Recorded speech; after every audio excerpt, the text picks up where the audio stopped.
အားလုံးပဲမင်္ဂလာပါခင်ဗျာအခုဆိုလို့ရှိရင်ကျွန်တော်မကြခင်မှာ2026ရောက်တော့မှာပေါ့နော်2026မှာဆိုလို့ရှိရင်ကျွန်တော်တို့က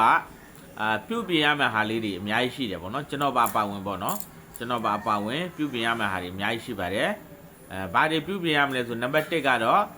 သူတစ်ပါးကိုမကောင်းကြံတာတို့ပေါ့နော်သူလူတယောက်တိုးတက်ပြီဆိုလို့ရှိရင်အဲ့လူကိုမနာလိုခြင်းတွေပေါ့နော်ဒါမျိုးတွေကျွန်တော်တို့က2026မှာကျွန်တော်အစ်စ်ပြောင်းရတော့မှာပေါ့နော်ဒါကတော့2025မှာဆင်းရဲတဲ့လူတွေဒီ2026မှာချမ်းသာရမယ်2025မှာမကောင်းမှုပေါ့နော်ဥမာအရက်သေးစားတောက်စားတာတို့ပေါ့နော်ဒါလေးတွေကိုကျွန်တော်တို့ကနေပြီးတော့မှ2026မှာအဲ့ဒါတွေမလုပ်ဖို့အတွက်ပေါ့နော်မလုပ်ဖို့အတွက်ဘာလို့နှစ်တစ်ဆိုတာကလူပါအစ်စ်ပြောင်းရမှာလေနော်နှစ်တစ်ဆိုတာကလေနှစ်အစ်စ်ဆိုရင်လူအစ်စ်ပြောင်းရမယ်ဘယ်လိုနေရာမှာပြောင်းရမလဲဆိုကိုမကောင်းမှုထင်ကောင်းတဲ့နေရာကိုပြောင်းရတော့မယ်ဆိုတော့လူတိုင်းမှာတော့အားနည်းချက်တွေတော့ရှိကြတာပဲလေနော်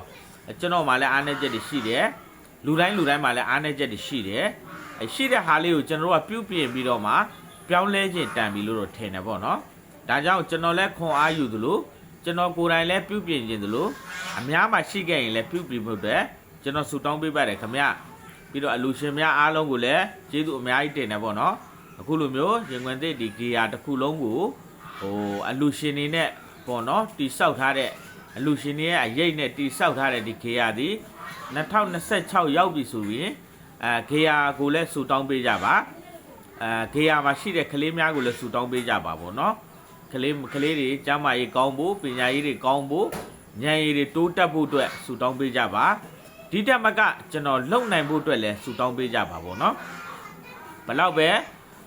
ကျွန်တော်လုံနိုင်ကျွန်တော်ကျမ်းမာရေးကောင်းမှလုံနိုင်မှာဖြစ်တယ်ပေါ့နော်ကျမ်းမာရေးကောင်းမှလုံနိုင်မှာဖြစ်တယ်တကယ်လို့ကျွန်တော်ကျမ်းမာရေးမကောင်းဘူးဆိုဒီအရာကြီးကိုကျွန်တော်မလုံနိုင်ဘူးပေါ့နော်တခါတလေကြာရင်ကိုကျမ်းမာနေတဲ့အချိန်မှာတော့ညင်းငွေလာခြင်းနဲ့စိတ်တွေဝင်လာတယ်ပေါ့နော်ဒါလေးတွေကိုပီတိလေးတွေနဲ့ပြန်စားရတယ်ပေါ့နော်ဗကြကုမနဲ့တော်တယ်ဒီလိုမျိုးတွေဆက်လုပ်ပါဒီလိုမျိုးတွေခွန်အားပေးတဲ့အားပေးစကားတွေပြောတဲ့လူတွေရဲ့စကားကိုယူပြီးတော့မှပြန်ပြီးအရှိကိုအားပြန်ယူရတာဖြစ်တယ်အဲ့ဒါကြောင့်မလို့အားလုံးကိုကျွန်တော်ပေါ့နော်2026မှာ